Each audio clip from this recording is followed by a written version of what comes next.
the appointment. Thank you. Members, do I have a nomination for a chair this morning? I'll nominate Councillor George Fielding. And I second that nomination. Perfect. Over to you, Chair. Thank you. Welcome, everyone. I'm Councillor George Fielding. First, a bit of housekeeping. If the continuous fire alarm sounds, please evacuate the room and public gallery via the stairwells. Do not attempt to use the lifts. Please assemble at Queen Victoria's statue in front of the civic offices. In order to comply with the Guildhall Trust's fire marshal regulations, anyone who signed in at the Guildhall reception desk should sign out when leaving the building at the end of today's meeting. Members of the press and public are also permitted to record the meeting on the understanding that it neither disrupts the meeting nor records those stating explicitly they do not wish to be recorded. Please can everyone use the microphones and remember to switch them off when they're finished. We'll start with doing introductions to my left and go around the room.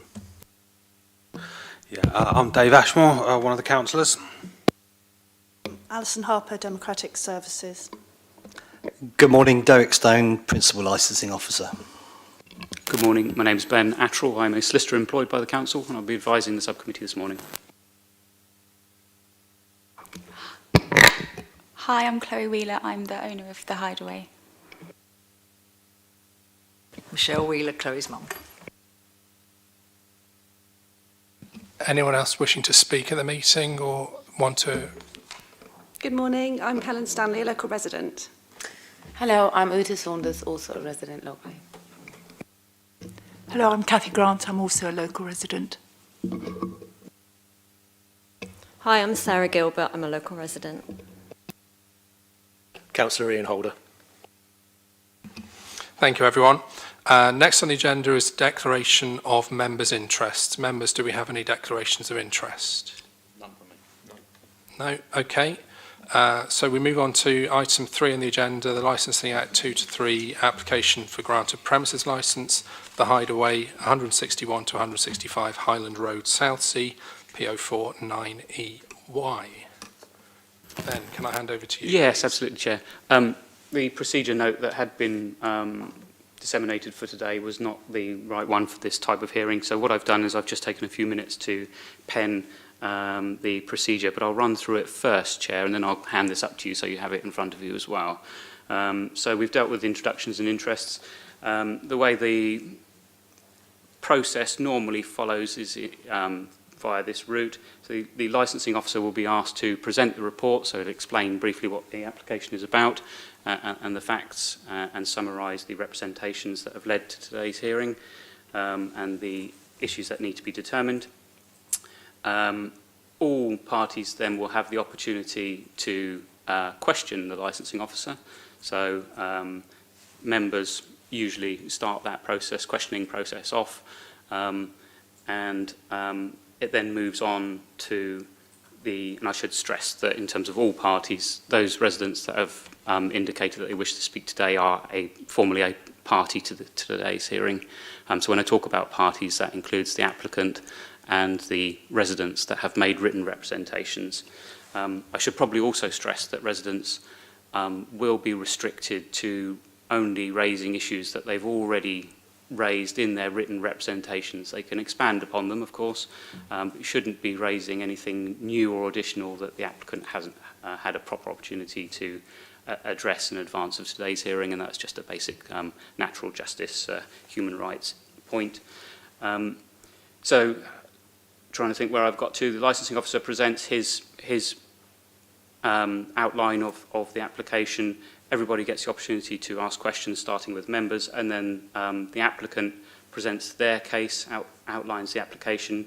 Again, rounds of questions starting with members, and everybody gets the chance to ask questions after each party has spoken. It then will go through the interested parties, so the residents in turn will be able to address the subcommittee with, again, everybody being able to ask questions. So everybody will effectively, throughout the course of the hearing, have their opportunity to have their say and address the subcommittee directly and then be questioned by all the other parties. So you needn't fear that something's going by and you're not getting the opportunity to address it. You can address it when you get your opportunity, but likewise you can ask questions at every step. So hopefully that's that makes for a very fair procedure. It gets everybody gets their say and gets the opportunity to ask questions of the other parties. Once all that has then taken place, each party will get the opportunity to sum up. So it's kind of then in reverse of the procedure that's followed. So previously it was licensing officer, applicant, interested parties. It then goes interested parties, licensing officer with the applicant to have the very final say before the subcommittee retires to make their decision. So summing up is just, after having been through all that process, if there's anything else that you feel you need to say or you just want to reiterate before the panel retires to make their decision, that's your final opportunity. In terms of retiring, I think what will happen is the subcommittee will remain in this room and then all the parties to the hearing will be asked to leave. I suspect that I will be invited to remain along with the democratic officer whilst they deliberate and make their decision in case they need any legal advice. If any legal advice is required, that will be explained in the decision when it's announced. You'll then be asked to come back into the room. Usually what happens is the chair will give an indication of perhaps at least half an hour or 3/4 of an hour, so you can safely go away knowing that the subcommittee is not going to reconvene before that period of time. But sometimes, of course, it does take longer depending on how difficult issues are and what they have to work through whilst they're deliberating. So, Chair, that's the process. Hopefully that all makes sense. If there's any questions at this stage, happy to take them. But what I'll do is I've penned a quick note so you've got a sort of a mental reminder of that as you run through things.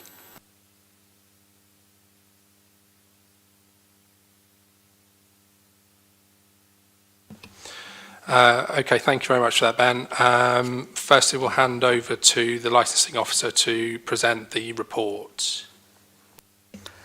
Thank you, members. So the purpose of this hearing today is to consider an application for the grant of a new premises licence pursuant to Section 18 of the Licensing Act 2003. The matter has been referred to the committee for determination following receipt of relevant representations from a small number of local residents. The premises licence application has been submitted by Chloe Wheeler, who's here today to address you. And the licensable activities that were applied for was the sale of retail of alcohol, Monday to Sunday, 8 o'clock to 11 o'clock in the evening, the exhibition of a film, Monday to Sunday, 10 o'clock to 11 o'clock in the evening. And in the actual application, there's mention of the provision of recorded music and live music. Well, members, as you know, under the Live Music Act, which was first introduced in 2012 and amended in 2015, there is no requirement now for live or recorded music between 8 o'clock in the morning and 2300 hours if it's in licensed premises of less than 500 people. There's some seasonal variations as applied for on bank holidays, Christmas Eve, Christmas Day, which you can see in the application. And basically, the premises are going to, the application is for the premises to open Monday to Sunday from 7 o'clock in the morning to 2300 hours. The applicant has detailed in the operating schedule the steps intended to support and promote the licensing objectives, and these can be found in the redacted application form attached at Appendix A. A plan of the premises is attached at Appendix B. The provisions relating to the grant of a premises licence are contained within Part 3 of the Licensing Act 2003 and associated statutory regulations. Public notice has been given by way of a press notice, a premises notice, and local ward councillors were notified of the application. Therefore, there are no germane grounds for the committee to reject the application for non-compliance with prescribed advertising requirements. So in relation to the premises itself, 161 to 165 Highland Road, it's located on the corner of Hellier Road, and until recently was a scuba diving type water sports shop. The premises became vacant about a year ago, and it's now leased by the applicant, who plans to open a community-based licensed cafe at the venue. Relevant representations have been received from a ward councillor, plus a few local residents, as I've said. And the four that are going to address you today will be Mrs. Stanley, Mrs. Gilbert, Mrs. Grant, and Ms. Saunders. The general concerns are the lack of clarity in the application and how the business was going to operate. Several objections raised concerns with regard to the potential for noise and referenced another premises close by that had been a noise issue to some residents. If it helps you, members, I do have a copy of that premises licence, so you can see exactly how that one operates, the times and what conditions are on there, should that be necessary. One of the concerns raised was parking, which is not, as you know, a licensing consideration for this hearing, but it did feature in many of the representations. Copies of the redacted representations are attached in your bundle at Appendix C. Following the receipt of these objections, obviously I made contact with the applicant, and you'll see at Appendix D a letter that was prepared by Chloe and sent to all persons who made representations. And this was an attempt to explain the proposed business plan, to explain how the business would operate, in the hope that perhaps some of the objections, if not all, would be rescinded. None were. But this supported the application, and it set out the steps in the actual application, how the applicant proposes to support the 4 licensing objectives. Members, when determining the application, you must have regard to the promotion of the licensing objectives, which, as you know, are the prevention of crime and disorder, public safety, the prevention of public nuisance, and the protection of children from harm. You also have to have regard to the Licensing Act, the adopted statement of licensing policy, judgments of the High Court, which your legal advisor can assist you with should that become necessary, the current statutory guidance issued by the Home Secretary in accordance with Section 182 of the Act, the representations including supporting information presented by all parties, and the human rights of all the parties concerned to ensure both a fair and balanced hearing, and to consider any public sector equality duty required from public bodies to have due regard to. Members, I don't think I wish to go through my report in full, other than to say, and I always point this out and stress this, paragraph 11 of the guidance does say that the proceedings set out in the 2003 Act for reviewing premises licence represent a key protection for the community where problems associated with the licensing objectives occur after the grant of a premises licence. So basically what it says at 11.2, at any stage following the grant of a premises licence, a responsible authority or any other person may ask the licensing authority to review the licence because of a matter arising at the premises in connection with any of the 4 licensing objectives. I don't think I need to say any more at this stage, but obviously I'll be here throughout the proceedings should you have any questions. Thank you. Thank you, Derek. Firstly, members, do we have any questions for the licensing officer at all?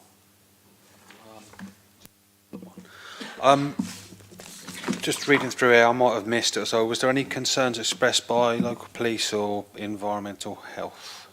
No, we have no objections from any responsible authority. Okay. Applicant, any questions for the officer at all? No. And residents, any questions? I noticed you mentioned that the ward councillors had been informed about this application, but was the intention that they would then pass that on to the residents? Because I don't think they did.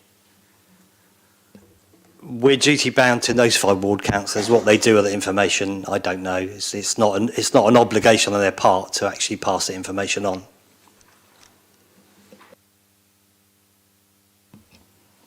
Okay, unless there's any further questions for the officer, we move on to the applicant to present their case and outline the application. Thank you. So, hi again, I'm Chloe Wheeler. I'm the owner of this family-run business living locally in Southsea. Thank you all for allowing me to help better Sorry, I get really bad inside.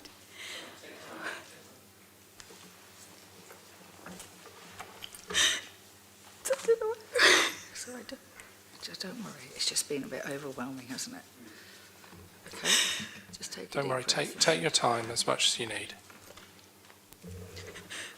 Thank you all for allowing me to help better explain my aims and ambitions of the Hideaway in support of my application for an alcohol licence. I have spoken to a few residents that have come over the last couple of weeks and have understood the reason for the majority of objections was due to a fear of the unknown. as when the licence application went up, the premises was empty and I had not signed the lease yet, and I did not feel it was ethically correct to start knocking on doors and telling everyone the plans when legally the property was not yet mine. And so I understand people were concerned it would be a nightclub or some form of pub, which I do completely understand. However, this is far from the case. I also heard concerns due to new flats being built on both Helier and Oliver Road, which will result in the neighbourhood changing from a quieter residential area to becoming much more built up. I really do hear those concerns and understand the worry, but please, they shouldn't influence the final decision, as it is outside the scope and control of this premises licence application. I would, however, like to apologise for any initial concerns you all may have had, and I hope in addition to the letter I sent to those who made representations, that I can again now help to clear up any final concerns. The Hideaway's aim is to be a welcoming, professional and friendly space that offers a relaxed and welcoming environment. It is going to first and foremost run as a daytime cafe. The cafe will initially start with opening hours of 7 a.m. to 6 p.m, which will help those going to work come by and get a takeaway coffee in the morning.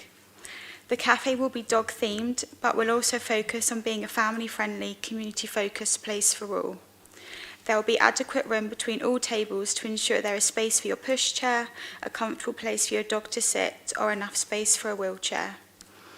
The Hideaway will focus on offering services that will bring the community together, such as exercise classes, support groups and workshops, which will mainly be held in the back room. I also welcome hearing any other ideas from the community that people may like.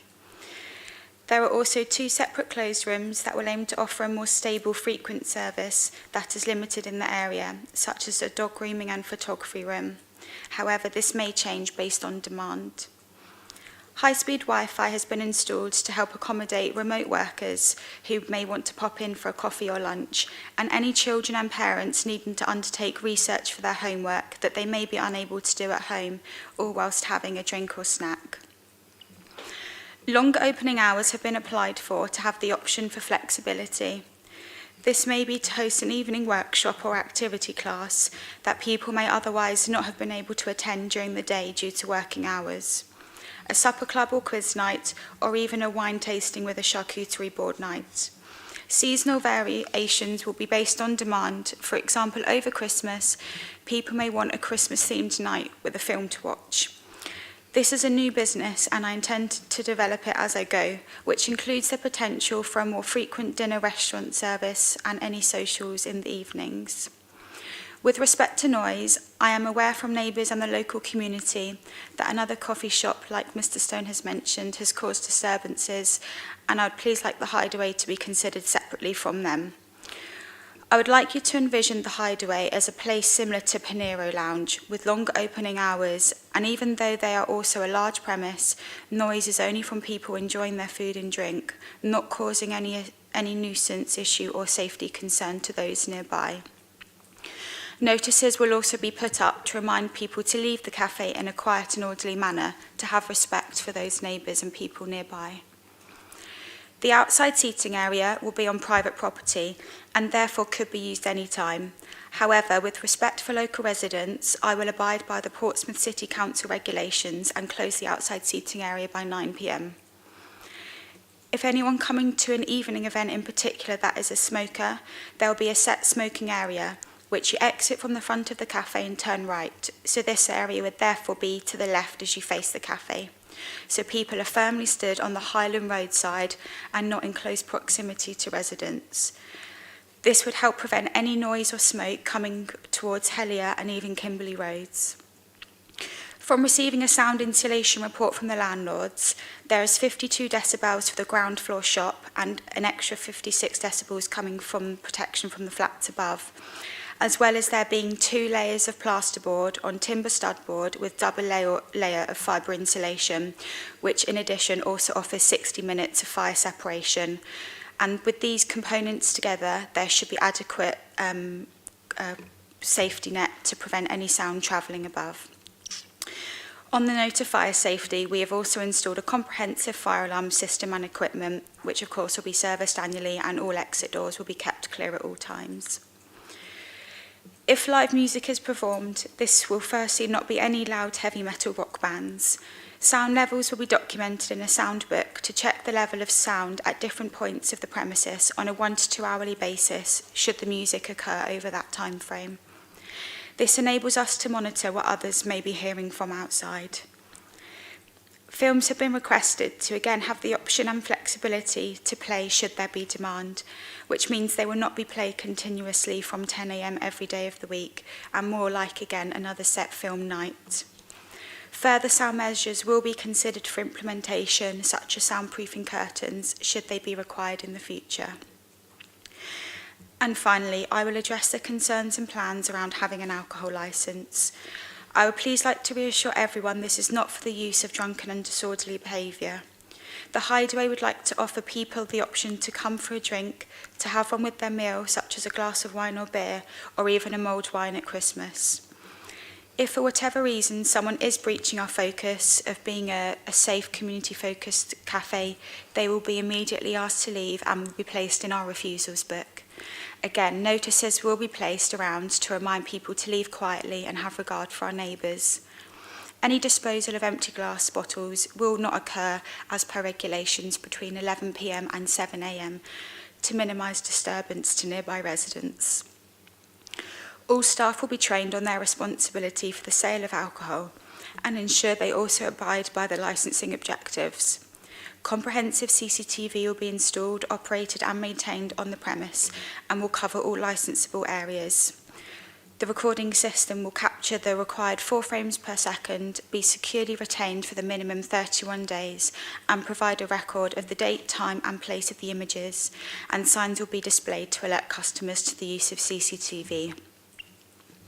No irresponsible drinks promotions will be permitted and all staff will be trained on the Challenge 25 policy and all acceptable forms of identification. There have been no representations from any of the statutory authorities and I do not believe this area to be one of crime and disorder hotspots, nor will there be any posed risk to the local area by any of these licensable activities occurring. There are other local premises on Highland Road that do stay open and serve alcohol until 11 p.m, as well as other residential areas throughout Portsmouth, and therefore I hope you support this application. You may or not be aware that the premises has been vacant for a year, and by me taking on this lease, I hope I can contribute positively to the area and the community. I hope you can all trust the process, and I would like to personally welcome you all to the cafe upon its opening. And you can then see that this is solely a community-focused cafe that has the option to serve alcohol and to have the option to stay later than 6 p.m. in the future should there be demand. Thank you for your time today. Thank you very much. Residents, members first, any questions for the applicant? You've applied for a licence from 8 in the morning. Is that necessary? What do you plan to do from that early?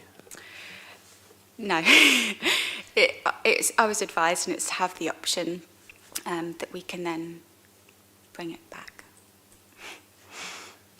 What impact do you think it would have on your business if it was moved to, say, 10 or 11? Realistically, I don't think anyone would be drinking alcohol at 8 a.m. anyway, and so I would welcome it being taken back to 10 a.m. for a more suitable time that would help the local residents, give them reassurance as well that that would just help them.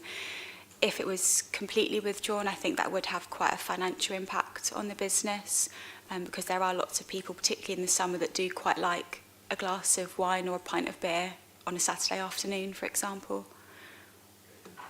You're welcome. Members, if it helps, the general advice is when people contact us, we always say, apply for the longest hours you want, because it saves them having to come back later on, potentially putting in for a variation and costing more money. The early morning one is often for people who have like a Bucks Fizz or something like that, if they've with their early start, their breakfast.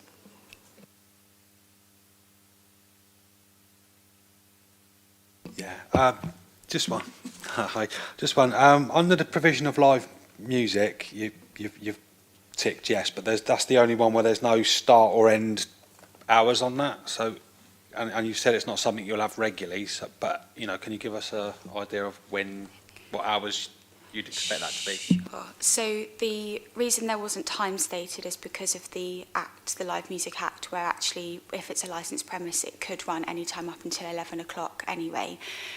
So it would be evenings, and it would stop at a reasonable hour, so by 9:30, 10 o'clock.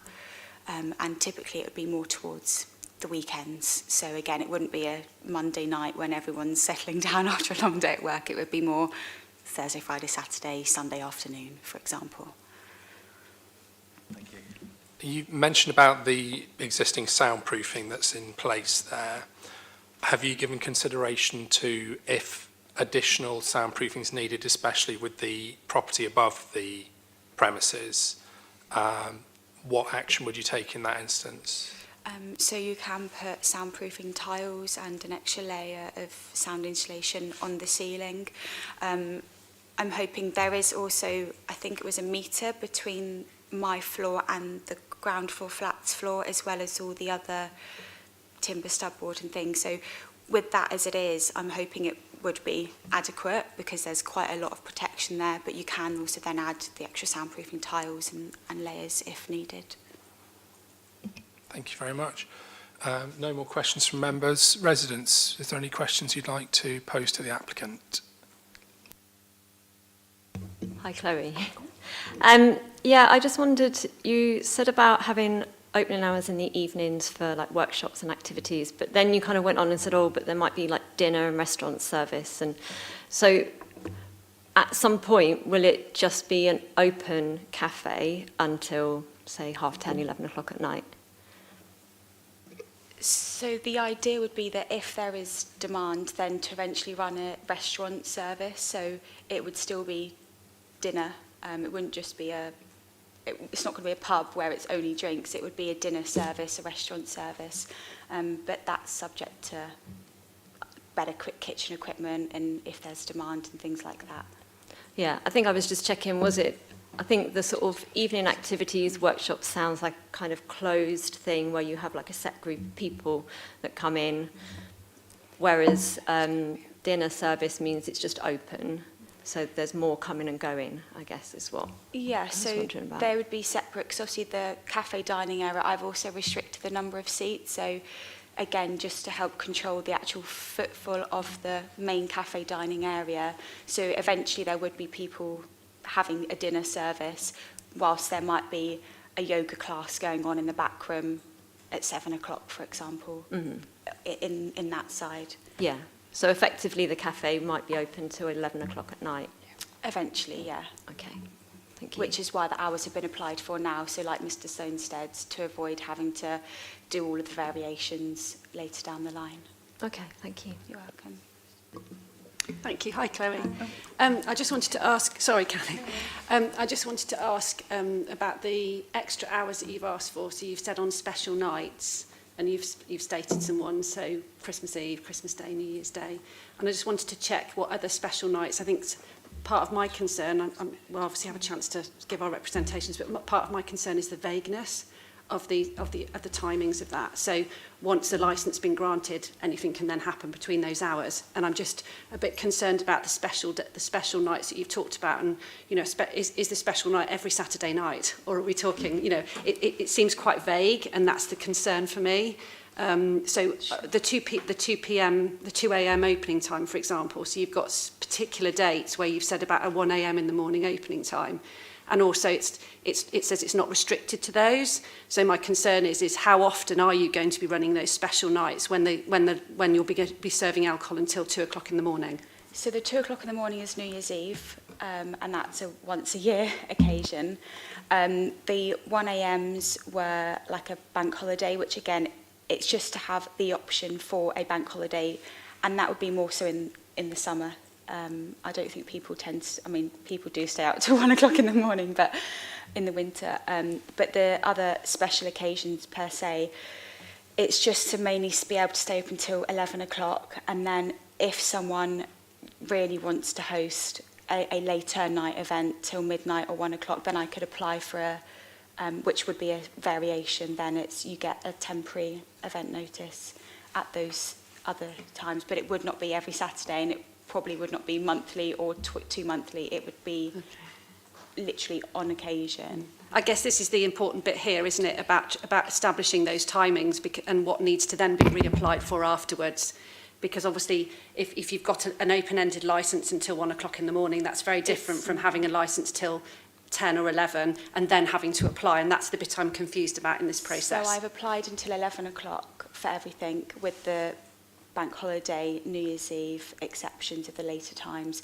Anything else that, for example, would occur later, if they were to, if there's a need for it, then I would just apply for that as a temporary Okay, so that's really clarified things for me. So you've only got a licence up until 11 o'clock. You need to be shut by 11, apart from those dates you specified on your licence conditions. Yeah. And anything else above and beyond that you need to apply for. Yeah. Okay, thank you. Thank You're you.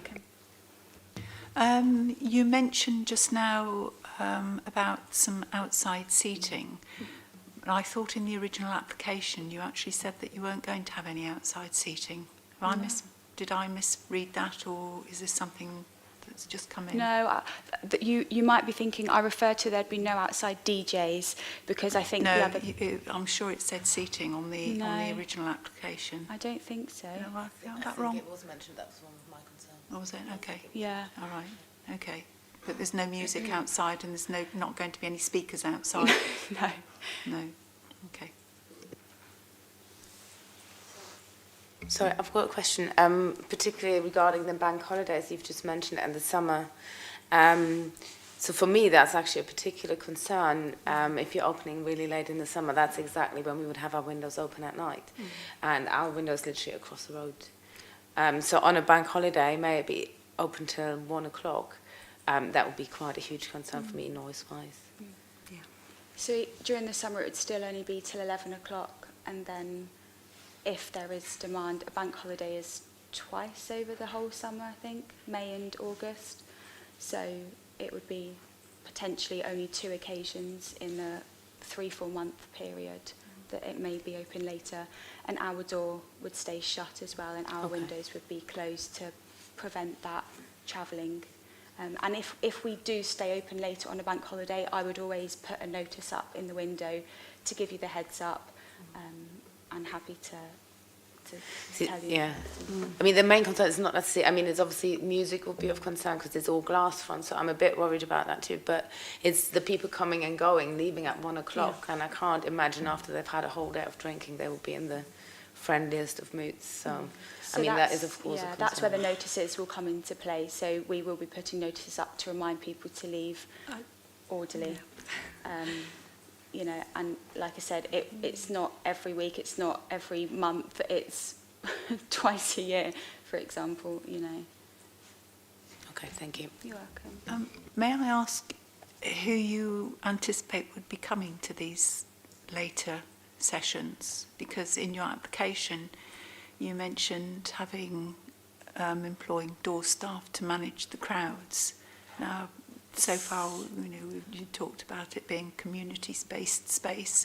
That doesn't suggest to me crowd management, and I'm just wondering who you're expecting to turn up. I'm not sure which application got released. That was something where I'd done my research, and that was applicable for any licensed venue. Now, on discussion with other people, that's not needed for licensable venues. It's only if it's a different type of premise.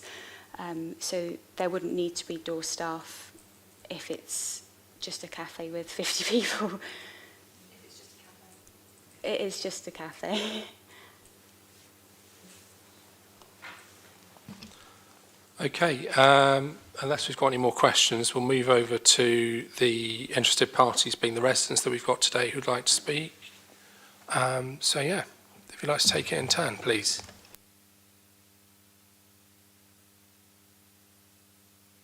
Thank you, Chloe. I appreciate you trying to allay our fears. And I just want to say, firstly, that I want to make it clear that I've got no objection for a cafe at all, if this is in fact what it's going to be.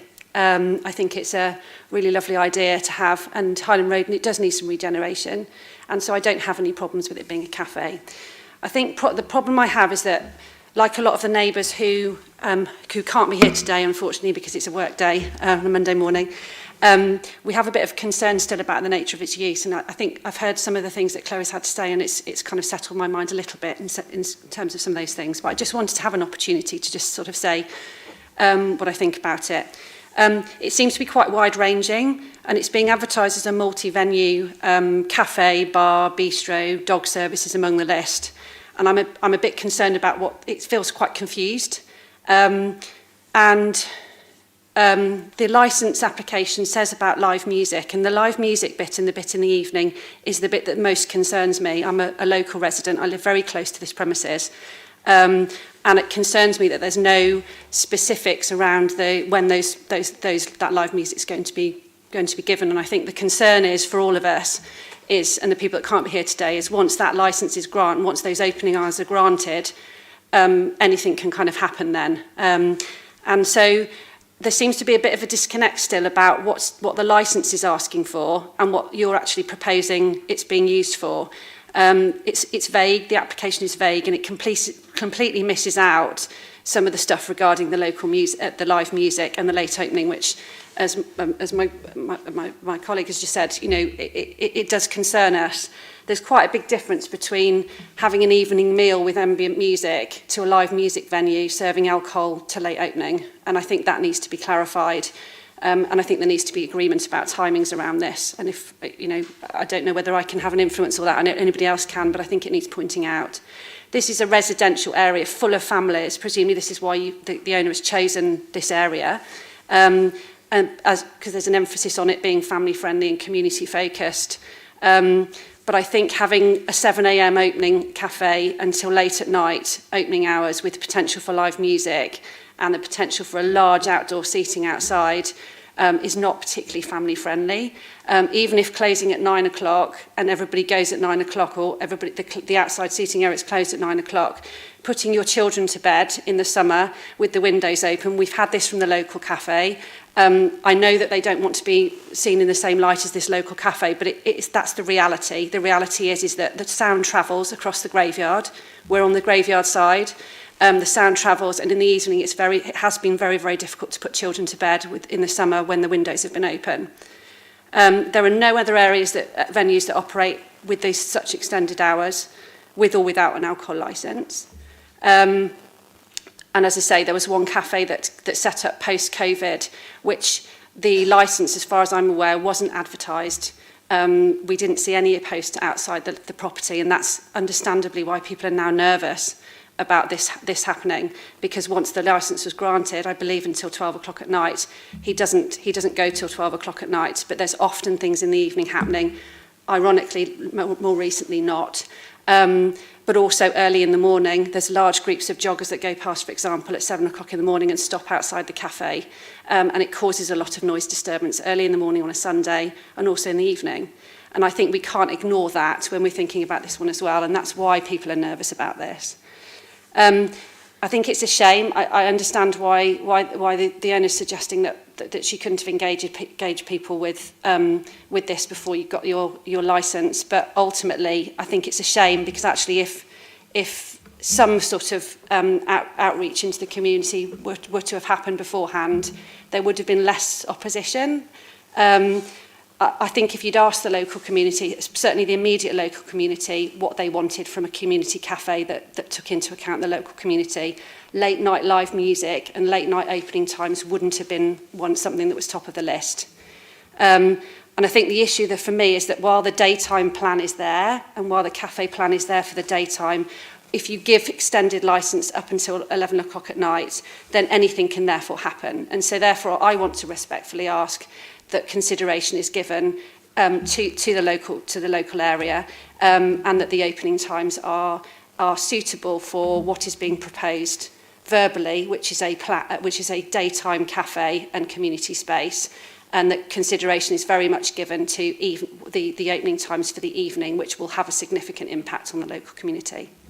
Thank you. Thank you. Yeah. Hello, I'm Ute Saunders. I also wanted to point out, first of all, that I'm also welcoming the idea of a cafe. And so when we heard rumours it's going to be a cafe down the end of the road, it sounded very promising. And I agree that I don't have any objections against that part. So the idea up till 6 o'clock is not a problem for me at all. But what my main concern was when I read the application, I was really confused about the 8 o'clock start of the alcohol license, which I really think is totally unnecessary for any premise, let alone a cafe.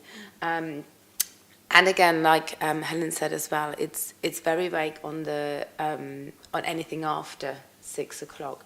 So my worry is midweek, if this is a premise, if these premises are going to be open until 11 o'clock with our bedroom window literally across the road, I cannot help but worry about the noise. In the application, there was some mentioning as well of takeaway drinks available, which for me is an issue in terms of litter in the roads surrounding the area, but also if it's alcoholic drinks, will we have people with their cups literally coming up the road? That's one of my major concerns, really, that it will change the lovely community that we have into a very disturbed area. So that would be my main concerns. And the other concern I had, which Chloe has addressed, was the outdoor seating, because I had no time frame given with it. And yeah, while it's at the front of the cafe, it will travel to our roads, so it will be definitely something. If people are sitting there having a drink, they'll be chatting. It will definitely impact on noise. So that's my main concerns that I have with this venue. Thank you. Thank you. Yes, again, I'd say thank you very much to Chloe for trying to allay our fears, or my fears, about what was intended for this property. And I'm not going to go through my whole representation, obviously, but I remain concerned about the sale of alcohol from 8 o'clock in the morning, opening time, until closing time at night, for consumption on and off the premises. I can see no reason why a community cafe would need to be selling alcohol for off the premises. And the only reason for this, in my view, is that this is a very large space to be filling. The rent is going to be very high, and therefore the income that is going to be required is going to be fairly substantial. And I suspect that that may be part of the reason why alcohol for sale off the premises is being requested, and that for me is an issue. And as I mentioned earlier on, my other concern is an element of mission creep, in that once the premises are open, whether or not it's going to be a cafe during the day, yeah, fine, I've got no problems with that at all.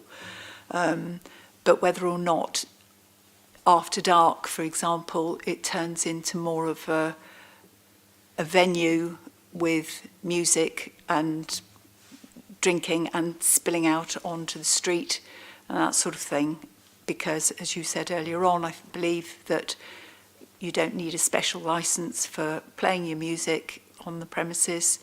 And, this is a relatively quiet area. It's not beautiful, okay, but it's a residential area, and we don't want a lot of people turning up to what could end up as a nightclub. So, as I say, I genuinely have no objection if this is going to be a cafe, but I'm not convinced that actually at some point, maybe not now, but in the future, it turns out to be something that's not a cafe, it's more of a nightclub.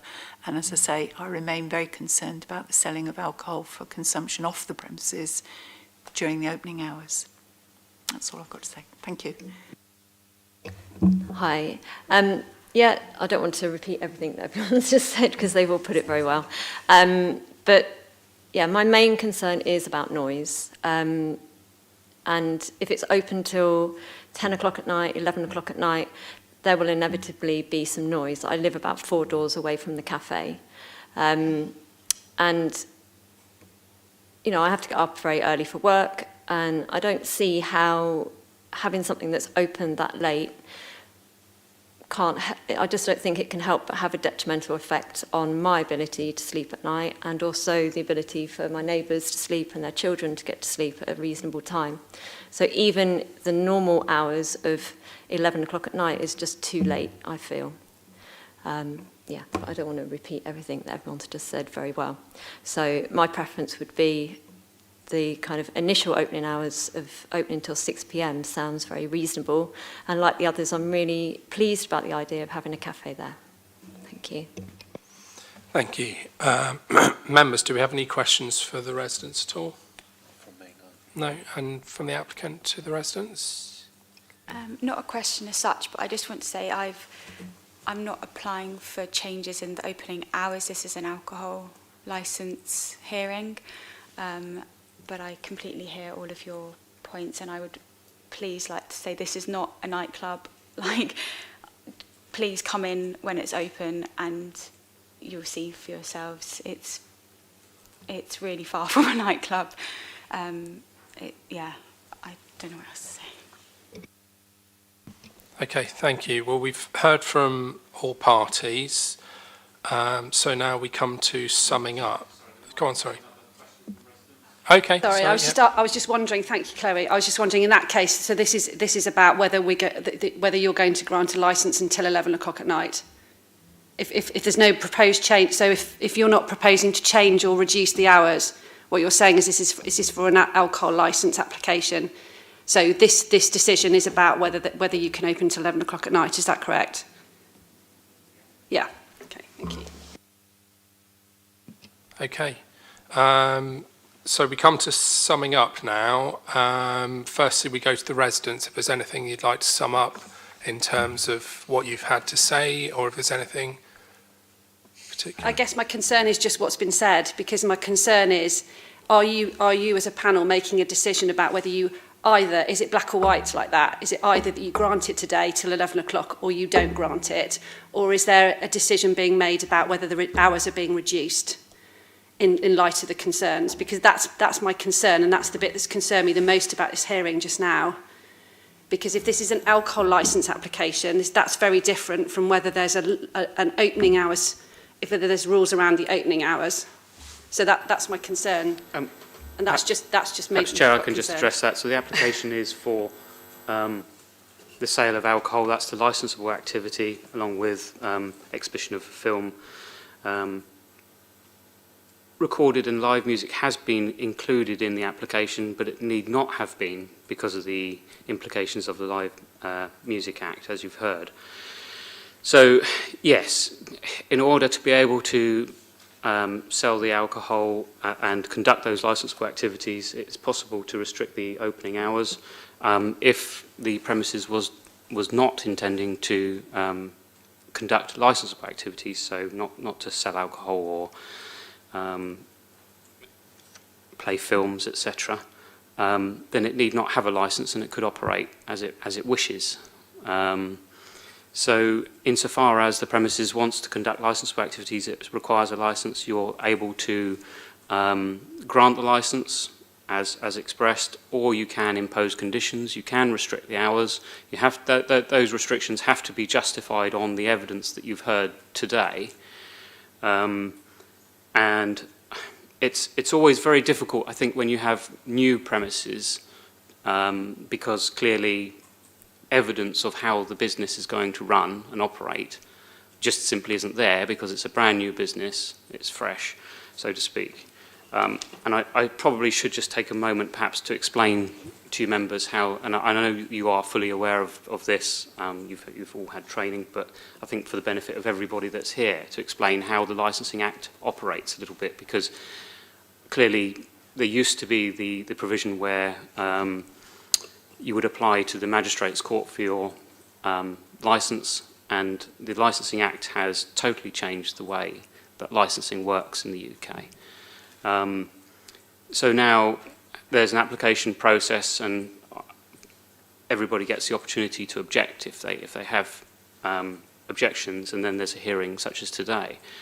The Licensing Act is very permissive in the way that it operates. The guidance surrounding the Act very much is permissive in the first instance, so to speak, because particularly where there's very little evidence of how a business is actually operating, you've heard reassurances from the business how it is intending to operate its premises license if it's granted. If, when it comes to fruition and the business starts to operate 6 months, a year down the line, it starts to change how it operates, and actually it doesn't operate in the way that it's reassured yourselves and residents.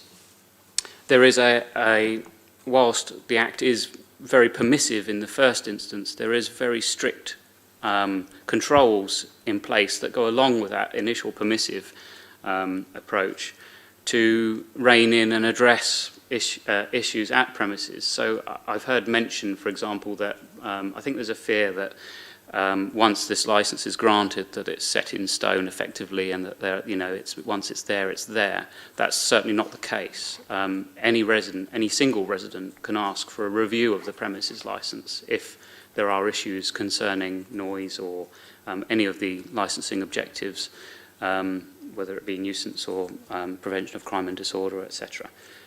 So there are processes in place for residents to call in premises licenses if there are issues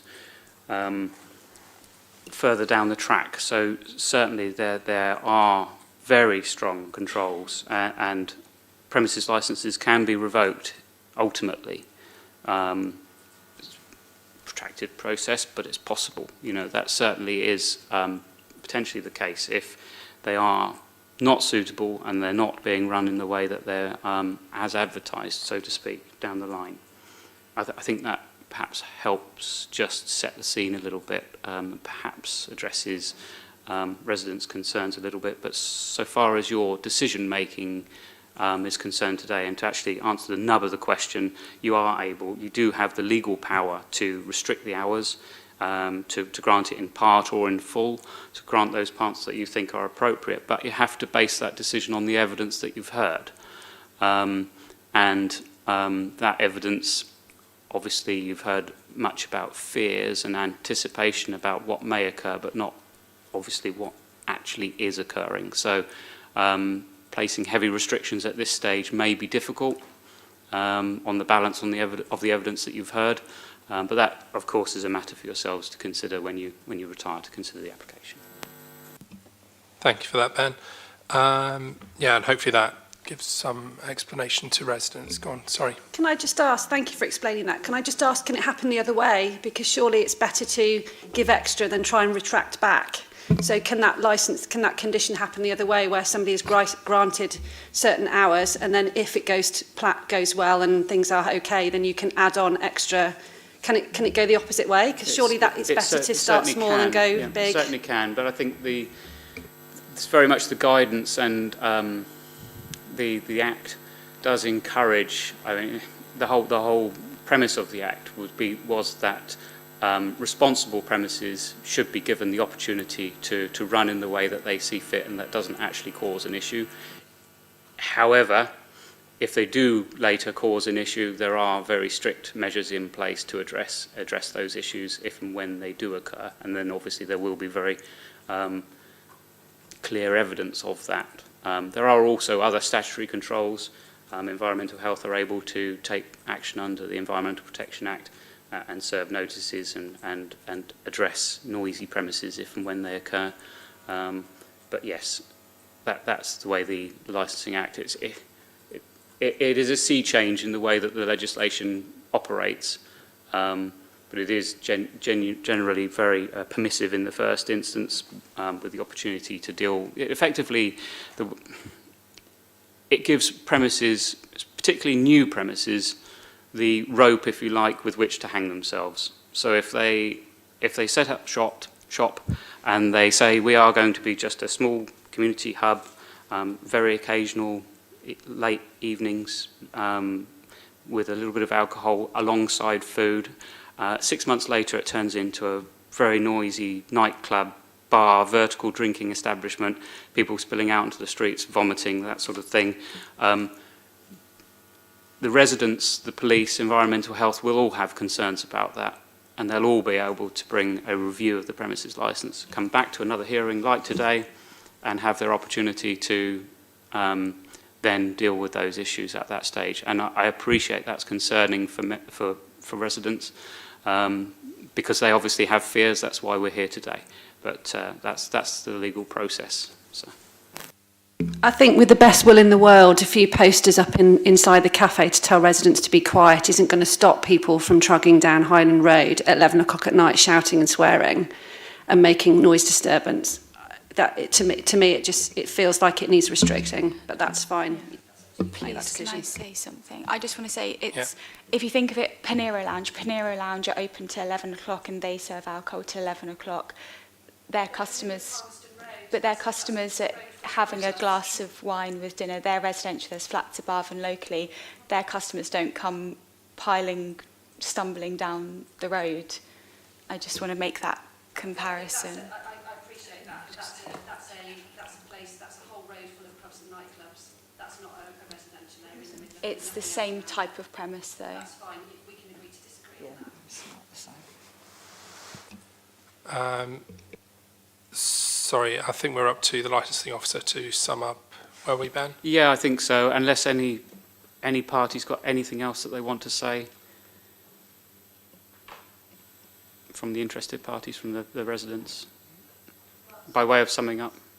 It's just, if it is just a cafe, then I don't see the need for the alcohol licence in the first place. So I'm still confused about what this place is actually meant to be. I'm sorry.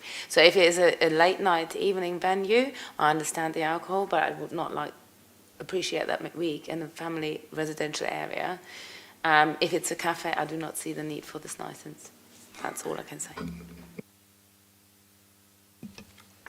Thank you, Derek. Do you want to sum up your... I don't think I need to add any more other than just to say that a number of cafes now will apply for alcohol licences because obviously they want to give that opportunity to their customers. And the advice we would give in relation to the off sales, I know people have concerns about that, but what we find is a lot of venues now who are giving food, if somebody purchases a bottle of wine and they don't want to consume the whole bottle there and then, and they want to take it home with them, they have to have the opportunity of an off sale on their licence to take advantage of that, if that helps. Thank you. Thank you. And the applicant, if you'd like to sum up, please. I just want to say this is not a nightclub. I don't know how much more I can reiterate that. Obviously, alcohol doesn't have to be served till 11 o'clock, but it would be nice to have the flexibility to stay open till 11 o'clock should the premise want that and be able to offer that. Have you got anything? I think it's just reiterating what Chloe said. This is a new venture. She put a lot of time and money in it, and she wants to, as she said, help to give opportunities for jobs and provide a nice facility in the area and to have the flexibility to be able to open till 11 with an alcohol licence is what she's asking for. Thank you, everyone. It's just gone 11 o'clock, I believe, or we just hit the bells. So what will happen now is the committee will retire to make its decision. Shall we say back here in half an hour or?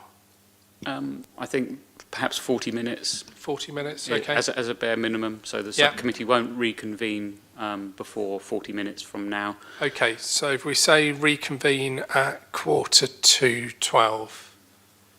Yeah, 45 minutes.